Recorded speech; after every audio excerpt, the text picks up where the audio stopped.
Well, we're ready. Yeah. You're on. Okay. So now I'm distracted from what I was going to say. So we had hoped to start right at 7, but we're pretty close, and we're not going to worry about the other people. When they come, and we'll just kind of jump in, let them jump in If they come. where we're at. So under the assumption that these other two people come, I wanted to let those who were here last night know, and of course you who are new need to know also, that we're going to run the open question and answer time a little bit differently. We're going to moderate it under the assumption that we have more people. You know, last night we just had one person, so we were able to just kind of go back and forth and banter and that kind of thing, so it worked out really well. Maybe that'll happen tonight.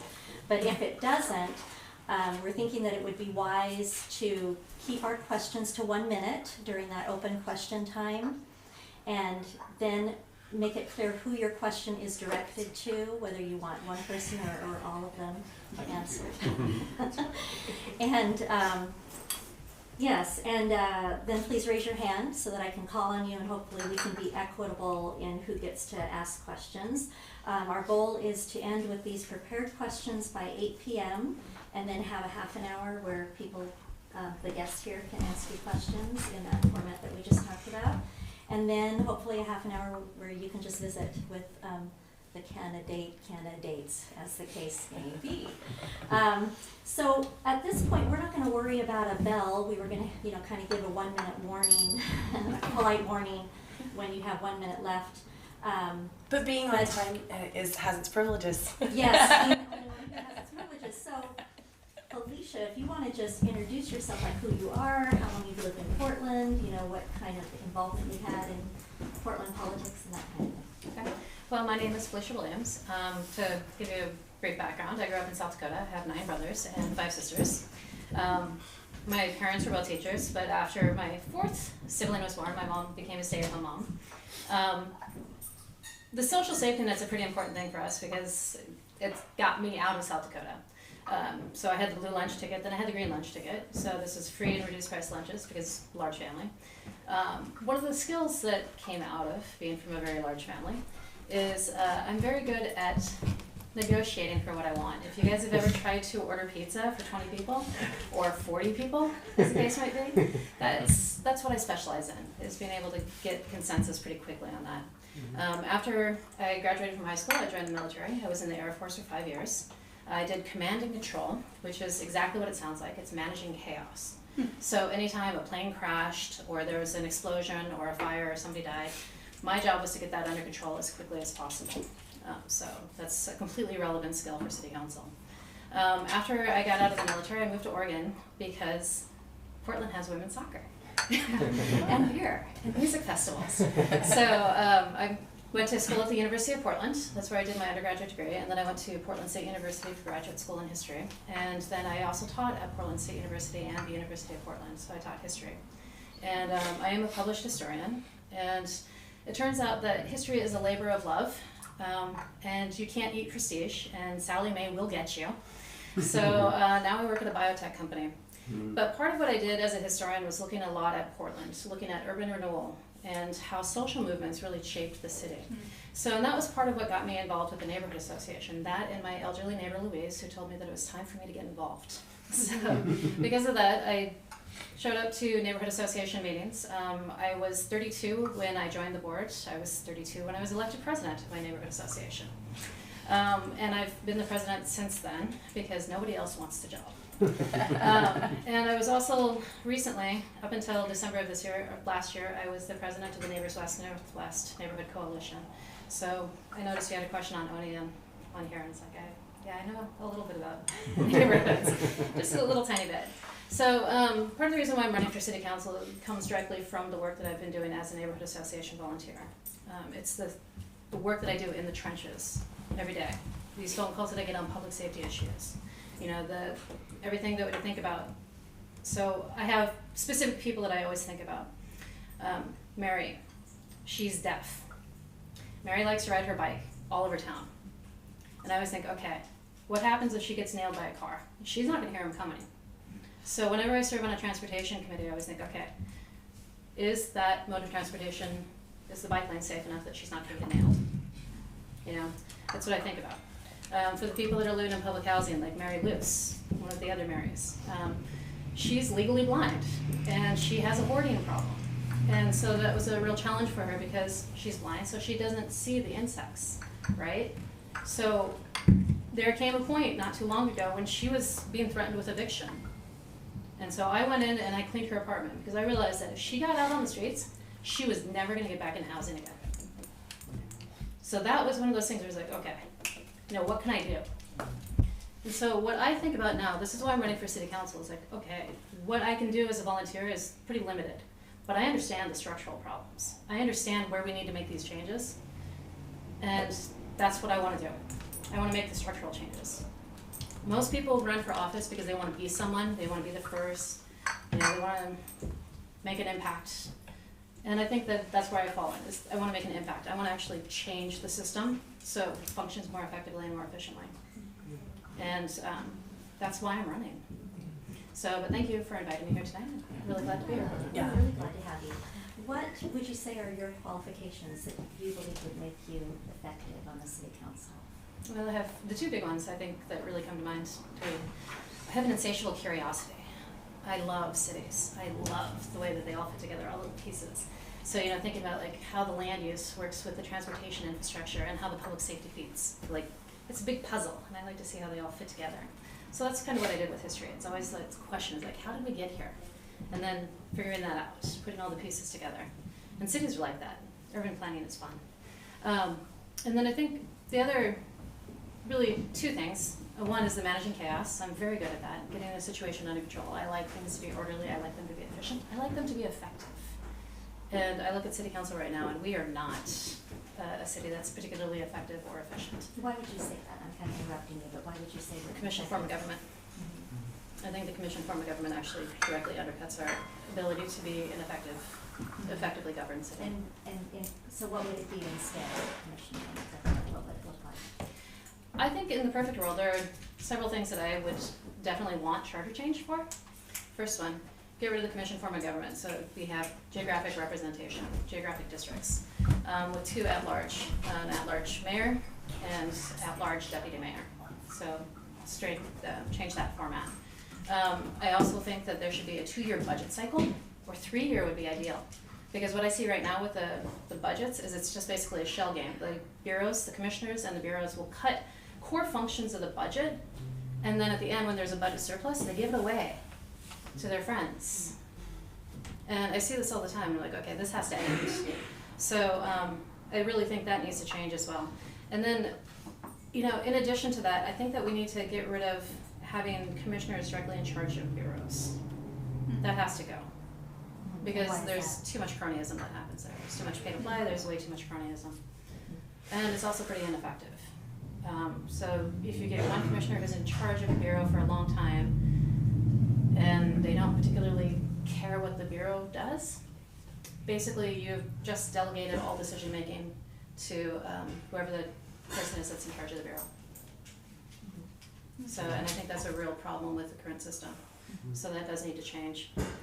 My father was a civics teacher, did math, and then he moved over to history and civics. And I remember him saying that government has 4 specific things that it's supposed to do. The very first one is protect its people. The second one, identify problems and opportunities. The third element, prioritize problems and opportunities. Fourth one is fund them. And that's what we need people to be doing on city council. Right now we don't have prioritizing, we don't really have protection, we don't have a stable funding set up, and so a lot of the big issues aren't being addressed.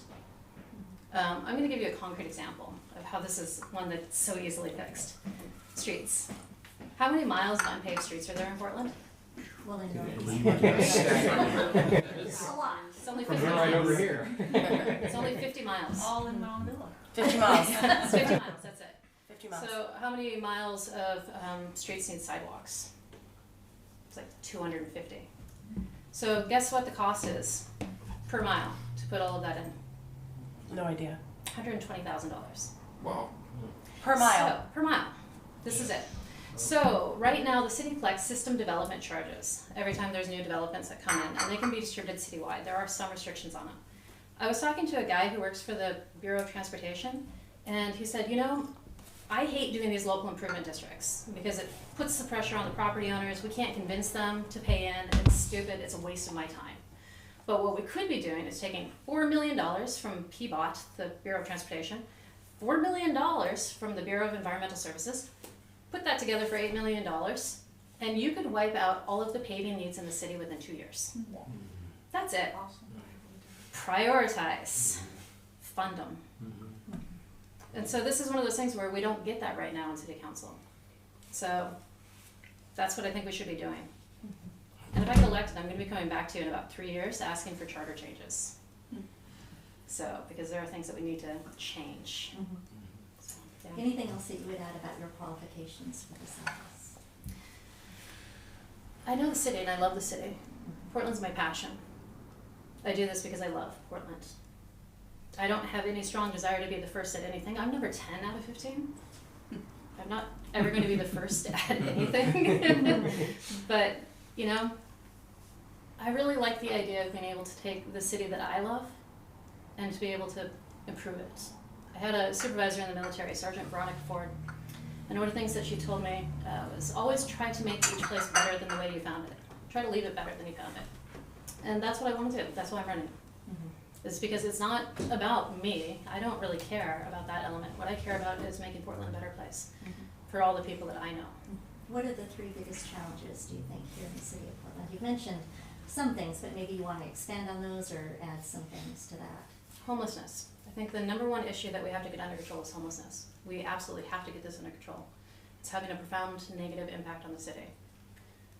That has to be the very first thing. The second one is housing, especially housing affordability. This has got to change because I look at all of the people that I know in my neighborhood. I live in a neighborhood where we have the bulk of the public housing in the city. And during the condo conversions, what happened is we lost 500 units, 500 apartments that were deeply affordable to condo conversions. Some of them were Section 8 housing. So none of that was replaced. So that put a massive crunch. So I saw my neighbors being forced out of the neighborhood because they couldn't afford to live there anymore. And I saw the impact it took on their health.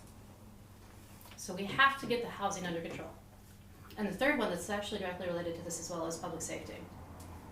We need to start allocating resources to public safety because this is having an impact.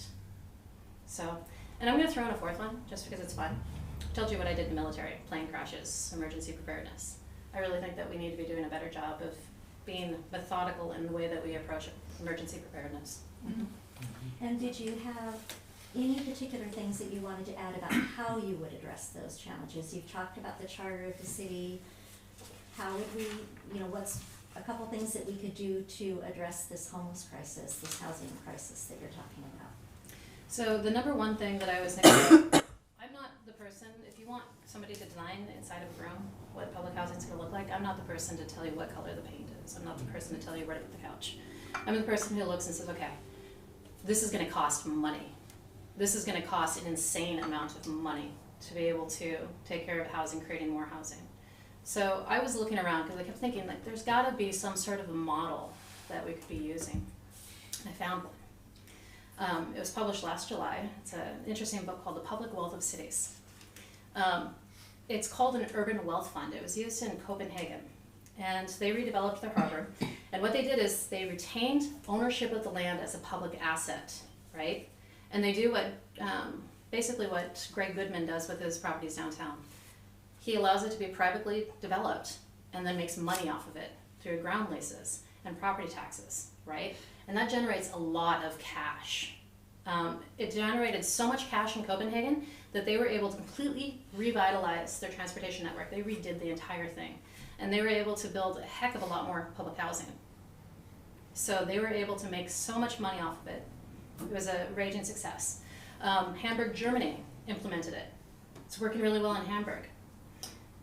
World Economic Forum in Davos last month, the top economists in the world are saying this model could be the one that redoes all of Latin America. And I kept thinking, well, why aren't we doing that here? Because we own the city, we, as a public asset, owns a lot of land.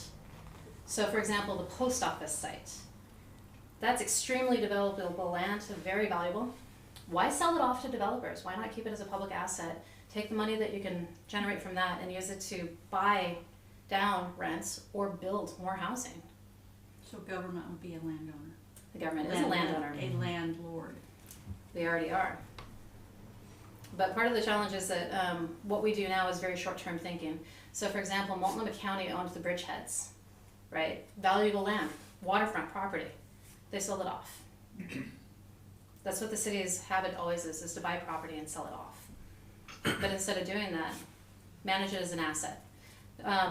Greg Goodman, it was pretty fascinating because this is where I first started thinking, like, this is an idea that works. So he and his family owned the Downtown Development Group. And he did the 99-year ground lease, a couple of his properties. And I was just like, well, why is he doing this? And then somebody told me, because he wants to make sure his family still has property, has wealth, 99 years in the future. This is how you do it for a city as well.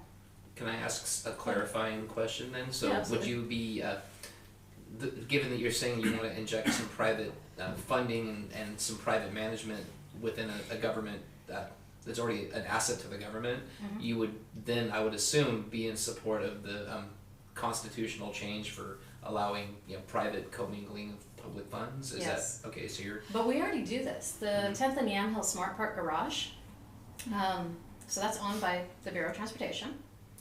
And they signed over the leasing rights to the Prosper Portland, former Portland Development Commission. And then the Portland Development Commission signed over those leasing rights a third time, 10 years to the Portland Business Alliance to choose the retailers for the space, with an additional 10-year lease on top of that. So they just gave away 20 years worth of leasing rights to the Portland Business Alliance. So the city already does it. okay. Yeah. Okay. Why do you think this crisis has occurred? Why do we have a housing crisis? Why do we have a homeless crisis in the city of Portland? It hasn't always been like this. The homeless crisis is actually easier to pinpoint the real starting point, and that was Charlie Hales when he suspended the camping ordinance. That was when things started going sideways. And I remember, this is while I was president of the NWNW coalition, and we went to the mayor and talked with his chief of staff, and we're like, wait, this is a disaster. What are you doing? This is a disaster. And they worked with us in some areas and in others we didn't, but that was what caused the tipping point for the homelessness crisis in Portland. I do think that the recent agreement with ODOT to allow cleanups on ODOT property, I think that's a step in the right direction. I say this because as a person who deals every day with the public safety issues on ODOT land, all of the needles, all of the human waste, all of the biohazard, I keep thinking San Diego, they had that Hep A outbreak, right? 500 people got sick from hepatitis A, and 25 died. I mean, these are real ramifications when we say, okay, camping is good enough and you're just allowed to sleep in your own feces. Like, this doesn't work. And as far as the housing crisis goes, it's a boom and bust model, but the mayor of Vancouver, BC said recently at the crosscut talk with the mayors of Portland and Seattle, it's like, you need to start leveraging every asset that you have in order to build more housing. And I think we've relied way too heavily on the public or on the private market to provide housing. And the first rule of business is the job of business is to make money. So they're going to make money whatever way they can. But if you get back to the first rule of government, the job of the government is to protect its people. And the reality is we're always going to have people who are going to drop through the social safety net. But we should at least try to make the safety net complete. Would you be willing to include some more accountability measures? Because, I mean, we got this big grant of money from the government to use for housing homeless people, and then, Wheeler turns right around and does the LifeWorks project, which is just ridiculous. Like, it's a wasteful project that's more of like a legacy project than anything. How would you account for, proper spending of that money so we get the most bang for our buck?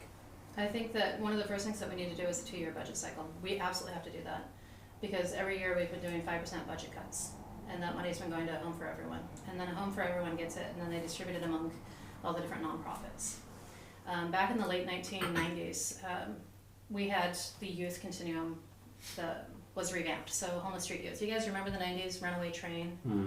Right. So that's what it was in downtown Portland. You had all the street gangs running around. There were quite a few murders, and finally the business community got together and told the nonprofits basically, hey, look, you guys need to get your act together.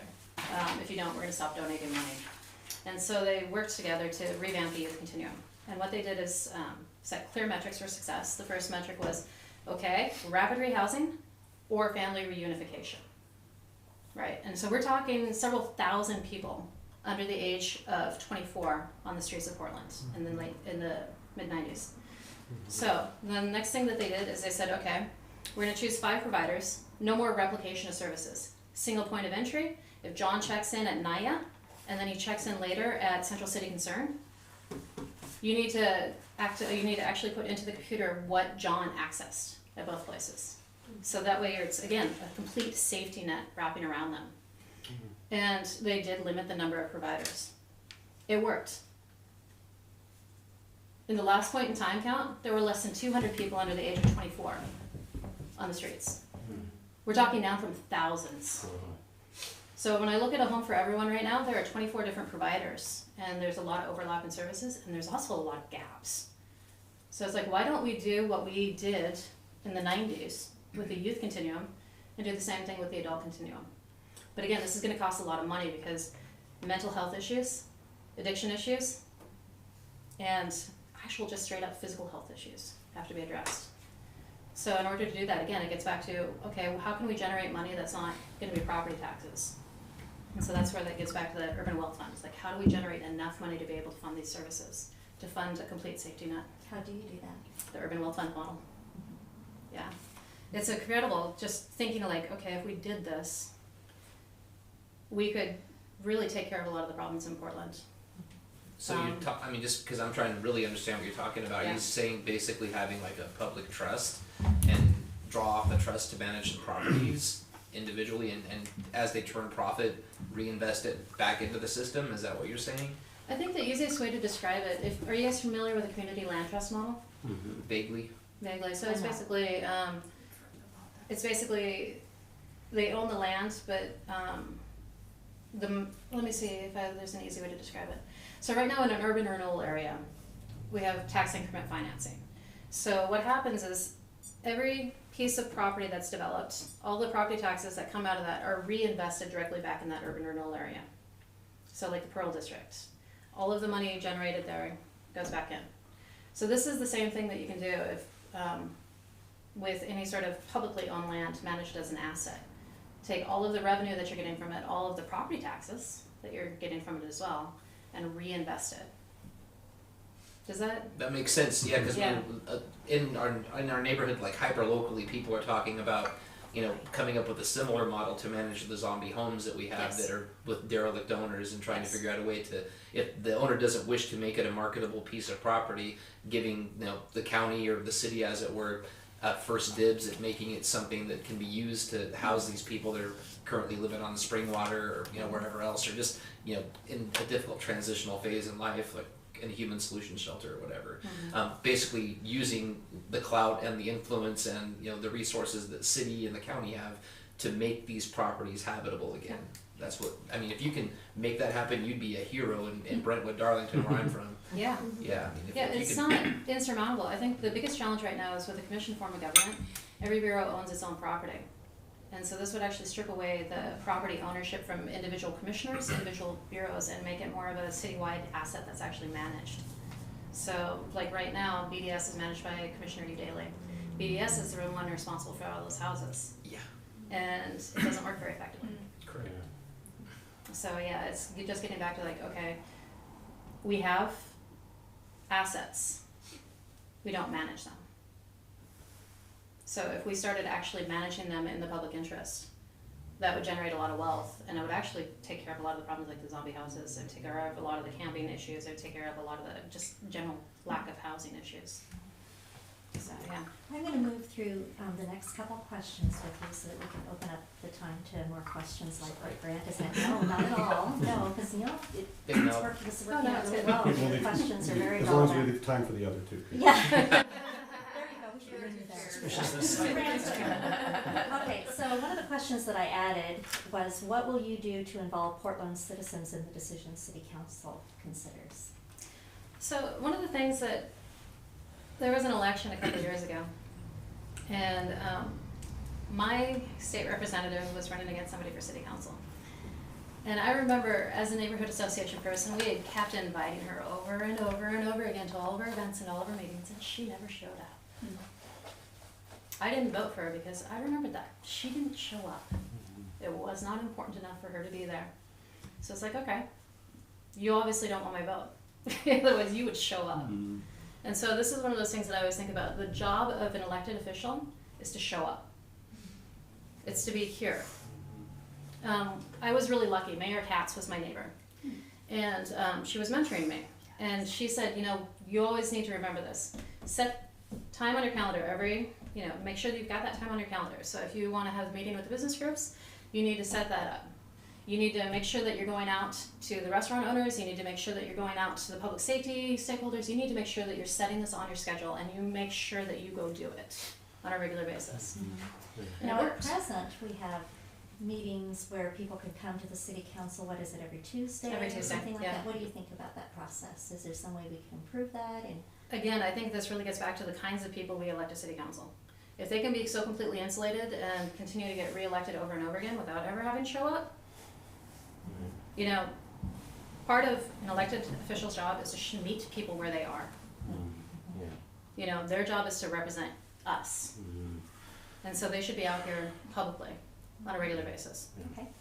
And my last prepared question is, what do you think of the changes that have occurred at ONI? How would you respond to Sukri's comments regarding making neighborhood associations more political and at the same time making stakeholders in neighborhoods more uncomfortable? I'm assuming this is the Northwest Examiner article?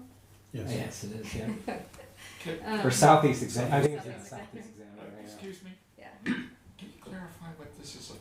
I don't know what. Yes. Really is Jeff it? wrote this question. Um, If you want to clarify why you put that question So there. there's obviously been a shift with our neighborhood associations. It could go into a long process about sort of what I think has happened or whatever, but it seems that there's this two modes of thought. One is just like where the politicians want to concentrate on social justice causes because they think those are the most important aspects of making a city safe or making a city inclusive. And there's all these hot words around that. But that doesn't get my potholes filled, No. and that doesn't make me safe. That doesn't stop crime in our neighborhood. That doesn't do anything like that. And so this is an example of taking away what traditionally is a neighborhood association job, is to let's meet our neighbors, let's find out what the neighborhood wants, what their needs are, that kind of thing, and then turn it into this sort of like conduit for a particular style of direct democracy. So, full disclosure, I know Suk, and whenever I send her emails, we've met her on a number of occasions. This is part of the NWNW presidency. And I knew Amalia before, so I've served on the Office of Neighborhood Development Budget Advisory Committee. I was also on the steering committee. And I've been asked by ONI before to pinch hit for them on budget item issues with commissioners, as well as actually attend some of the main city back stuff where it's just them meeting with the commissioners and the main budget advisory. So yeah, the whole inner workings thing. How many of you guys have read Jane Jacobs? I know who she is, the livable, sustainable neighborhood Yeah. model. Yeah, Death and Life of Great American Cities. So one of the things that she said in that is there are 3 forms of public involvement. The first one is geographic. The second one is issue. The third one is identity. And she talked about that in terms of Washington Park. So Robert Moses wanted to put Fifth Avenue, he wanted to actually wipe it out through Washington Square in New York City. And she said that she was able to defeat that because she got the 3 groups to work together in tandem. And so those 3 groups have always been there. Sometimes they overlap, sometimes they don't. Neighborhood associations fall squarely in the geographic model. That geographic model will never go away. The DCL, Diversity and Civic Leadership groups, those are more the issue and identity type groups. Unfortunately, what we've seen in a couple of neighborhood associations, especially in Montavilla and in Lentz, is that it has switched over from a Yes. geographic model into an identity model. Yes, and I need to make sure that you guys understand what's happening at ONI. So there is a group that is not one of the diversity and civic leadership groups, Apano. Apano recently got $300,000 in TIF, tax increment financing money, to help build housing or something like that with Rose CDC. And just for everyone's sake, who is Apano? Asian Pacific Sure, down the street. Action Network. Maybe second Apano. division. Yeah. And ONI. We're just Office- verifying for the record Oh, what okay. it is. Yeah, Yeah, that's all. Yeah. Right, Yeah, so sorry. ONI, We know. Office of Neighborhood Involvement, Yeah. oversees the neighborhood associations. Yeah, they oversee all the public involvement. So last year, the mayor once again asked for a 5% budget cut. So this reduction, the money can go to a home for everyone. At the end of the year, there was a budget surplus. So the commissioner in charge of ONI, Commissioner Udaley, decided to give out a non-competitive grant of $100,000 to Apano.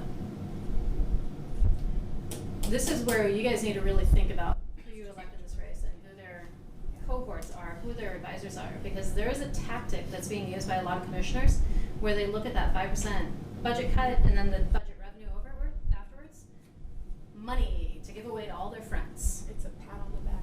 Yeah. It's a pay-to-pay system. This is where we need to really be on a 2-year budget cycle. So they can't keep doing this. Right now they're able to do this year by year. They do it every single year. And this is where Suk did not support this. She did not. But there's a commissioner in charge of her bureau and the commissioner's in charge of the cash.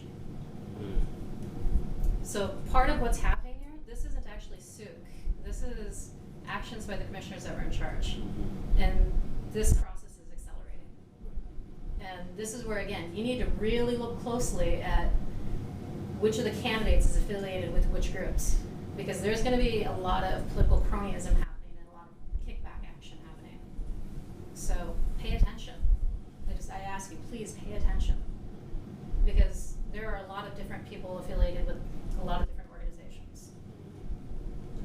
So, but yeah, I know for sure that Suk was not supportive of that. So, yeah. Isn't that something that you would be concerned about, though, with this public wealth model that you were talking about? No, because that's cronyism? no, because that one actually would be managed to the highest international accounting standards, complete transparency, and it would be one of the biggest advantages of that is you can earmark it like Copenhagen did, only to use for transportation and only to use for housing, not for any other usage. So yeah, it's possible to do that. We should be doing that, but again, frankly, part of my frustration as a neighborhood volunteer is I go to City Hall and I request assistance with issues, and I just feel like I'm pounding my head against the wall over and over and over and over again. And a lot of it is because of the flawed system that we have in place with commission form of government. And a lot of it is really comes back to the fact that identify problems and opportunities, prioritize them, fund them, and that just does not happen. And the other problem is when you have a commissioner that's what we called in the military retired on active duty, road. Then that means that the bureau heads are the ones that are basically in charge. And so they're the ones setting the tones for the bureaus. Parks and Rec. Parks and Rec has had steady budget cuts for years. And rather than every time they've had a budget surplus, putting the money back into programs that were originally cut, that were core function programs, they've been using it to create new programs. Or they'll design new parks that have to be maintained. And it's like, well, okay, if you can't maintain your existing structure, you know, it's like, this isn't good management. Right. Is there anything that you want to add before I open it up for everyone to ask questions? Just kind of- No, I like the Q&A part the best. Do you? So, Okay. yeah. All right. I'm going to call this a legacy of having been an instructor. So, you know, any of you that are at the back, you know, certainly feel free to kind of move in closer if you want to. I don't want you to be ignored and not have opportunity to ask a question. There's only Felicia, so we've got lots of time and opportunity here, and I'm not going to put any restrictions on that, though I would ask that you try to limit your question to 1 minute so that more people have an opportunity to ask questions. A whole minute. A whole minute. That's a long question. A whole minute, and you can tell us who you want to answer the question. I don't want you to answer. Yeah. I'm gonna be really biased, I don't want you to say anything. Right. And so I open up the floor. My husband is actually from Vancouver, BC, originally, and they lived all over the Lower Mainland. And so when you mentioned Vancouver, BC, I have a friend who's she's kind of an activist. She lives on the North Shore, and when she started college, she started sort of touring the different municipalities and talking to the leaders in the municipalities and asking really hard questions. And one of the things she asked was like, what are you doing for development, for affordable housing, for this, for that? And their answers were always like, well, anybody that wants to live in this kind of housing, well, they'll just have to move out. She went to the next municipality, it was the same answer, till she literally got to Abbotsford, which is like Bible Belt, way out in the middle of nowhere, like near the border. And not travelable into town. I mean, it's really an hour and a half, 2 hours, maybe even 3 with traffic. It's terrible. So we got pushed out of, we started on the North Shore, pretty affordable rent. It was an older apartment building, $710 a month, not bad for a 1 bedroom. It was 1,100 square feet, older building. It had an elevator and a locked garage at the bottom of Grouse Mountain. So it was a pretty nice area, but the crime was atrocious. I had my car broken into probably 5 or 6 times. It was the drug use. Drug use and homelessness, and they just had a lot of issues. But we got priced out of that area, and we wanted something bigger, and to get something bigger just wasn't attainable in that area. So we moved, and we just kept moving further and further out. And that's the reality for really anybody that lives in that city, that was native to that city. They cannot buy up, they cannot move out. So I'm really hesitant to ever look to Vancouver to say that's a good way of doing anything, because it's literally a ghost town. Nobody lives there anymore. I mean, the houses are priced $1, $2, $3 million for the crappiest. Lots and lots of money. Yeah, it's just the crap, and I realize that that's probably a really complicated reason that's happening. I mean, they have a lot of foreign money coming in, mostly Chinese money, people trying to shelter their money in properties there, and I know that that's a pretty complicated thing. But the things that I watched happen there, starting when we moved there 13, 14 years ago, well, it was 15 years ago when I first moved there, and 10 years ago when I moved back here, they're starting to they're like the early stages here now. Yeah, they are. So I look at Vancouver and I see where we will be in 20 years, and it's not good. Yeah. The first needle I ever saw on the ground, like I grew up here, and the first needle I ever saw on the ground was in Vancouver, and then I ran a nonprofit for 5 years that worked with homeless people, and watched them shoot. I went to the grossest parts of town, so I watched that. So I was just wondering what your reference to Vancouver really was like. Do you see them as a model for housing development? No, it was actually about the mayor. What the mayor in Vancouver said. He's been the mayor for the last 10 years, and he said that he's saying basically the same thing you did. And he told the mayor of Seattle, and he told Ted Wheeler at the Crosscut conference, like, don't do what we did. Yeah, you need to get your act together now. So it is literally every single tool that you have in your toolkit, roll it out now. Because it literally looks like I came back 10 years ago, and I am watching it play out. Yeah. The very same way I watched for that 5 years play out. Yeah. And it progressively got worse all the way until I left, to the point where it's unlivable. Yeah. It was unlivable. Okay, I'm going to ask if there's another question. Well, I think there's a little bit more of an answer on that one. So one of the things with the housing affordability right now, so I have to back up a little bit. So there's a guy that was on our board of directors for a long time. He predated me, John. So John worked at Portland State University, and he was universally loved, but they decided that they wanted a different person in the position. So he lost his job unexpectedly. And it was right at the same time that the rents started going up. So that additional pressure and he was coming up on retirement age. He was only a couple of years from retirement. And so that pressure of losing his job unexpectedly and the increase in housing prices really took a toll on his health. Mm-hmm. So this is at the same time that Justin Bury was working for the Community Alliance of Tenants, and he reached out to us because we have a lot of low-income housing in downtown. And he said, there's a statewide ban on inclusionary zoning. We're trying to get people involved to try to overturn this ban. So I was like, yeah, okay, sure, I'll talk to our neighborhood association board. I'm in downtown. We knew for sure if the inclusionary housing ban was overturned, it would affect our neighborhood directly, right? So John was the person who really understood the impact of this because, again, his housing was completely unstable. He put his name on the list for the Roschnitzer, which is 223 apartments in a high-rise building in downtown. The waiting list at that point was 5 years long. So we had some people on our board who were a little bit resistant to the idea of overturning the ban. They weren't sold on inclusionary housing. John talked to every person on that board, and so we had a unanimous vote in favor of it. So then we got Jennifer Williamson, our rep, to show up. And Jennifer Williamson's like, well, are you sure you want me to focus on the inclusionary housing? And John said, yes. We want this ban returned, right? So all good, all fine, state does it, gets implemented in Portland. But what happened is in Portland, they didn't understand that in order for inclusionary housing to work, that mandatory set-aside, something else would have to give. We knew that it was going to be the heights in the central city. So, and we were like, okay, who's going to say don't build tall in downtown? If there's a place where you should be building tall, it's in downtown. So we wanted inclusionary housing because we understood it would impact us. And again, like I said before, we lost 500 units of affordable housing to condo conversions. So John never got into the Roschnitzer.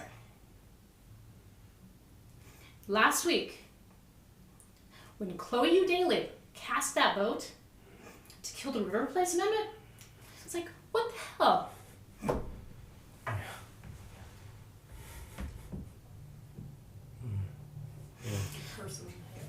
Yeah. We have to use every single tool to make sure that people are housed. And I look at this and say, our city council is derelict, completely derelict in their responsibility. And who pays for it? People like John. So one of the things that the mayor of Vancouver did say in his crosscut speech was that we should be leveraging public land. So building on public land. You know, the advantage of that is suddenly you reduce the cost of land in a development. So the price of a development automatically goes down because you're no longer paying for the land. One of the other things that we could be doing is putting the system development charges at the end of a project or waiving them for low-income housing. We have different tools that are available to us. What we don't have are commissioners in charge who are willing to do it. And the reason why, I don't know why. What about the hangups that we put as a city, or that the city puts on people that want to develop, that own land, that already have land? I have a couple friends that own properties in this neighborhood and some like 122nd in Burnside, and he would really love, he's ethical builder, good guy, would really love to just build on his land. He's owned it for 30 years, he just wants to put something on it. And the city has made it so atrociously expensive. Yes. I mean, even to afford, affordable housing, he wants to make it like pretty midline cost, but he's got to make money too. He has to pay people and he has to make money, and they've handcuffed him. He can't do anything on it. Yeah, that's something that has come up a lot. When you look at the cost of a development, so right now for the system development charges, it's like $18,500 per apartment. Yes. And so even delaying that on the any of the larger high-rise projects, delaying that till the project is delivered would save them at least $500,000 in interest charges right there. On the smaller projects, you're running into the same challenge. And I think a part of it is the bureaucracy within the Bureau of Development Services is so draconian. And it's like 14 different departments within BDS that you actually have to go to in order to get approval. Right. Yeah. It's like, okay, streamline this process. Impossible. Yeah. It's impossible. But is there some incentive, this is a rambling question, but is there some incentive that is built into making things more and more expensive that's just like overwhelmingly attractive to government, that just makes them want to make things expensive because it pays off in the end? Because it feels like, that's what it feels like. It feels like we're making things more expensive on purpose. Yeah. So that people who live here, our property values go up, our taxes go up, our rents go up. Yeah. Is it to move us out? Sometimes it feels like it. If it were to go down, people would panic, it seems like. It seems like everybody wants it to go up and up and up. Yeah. So why aren't we gonna be Vancouver in 10 years? Why aren't we gonna be Seattle, where money lives but people don't? And where the city gets to decide who gets to live here, because they're the ones who control the subsidies. And I think that there's a very real possibility, especially after last week's decisions by City Council to stop development on 2 projects, that we're going to run into a problem with the developers are going to be skittish. And I'm pretty pragmatic. I realize that the city doesn't build buildings. They don't. Developers build the buildings. The city's job is to make sure that the developers aren't making too much money. It's like trying to figure out like what's that balancing act? How much should they be getting? How much should we be charging? That sort of thing. The problem is, and this is a manifold problem. The problem is that you have a lot of bureaus who need to generate revenue. And one of the ways that they can do that is through the systems development charges. So like Parks and Rec has the highest system development charges out of any bureau in the city. And they're doing that, they just increased it again because they need more revenue for parks. And so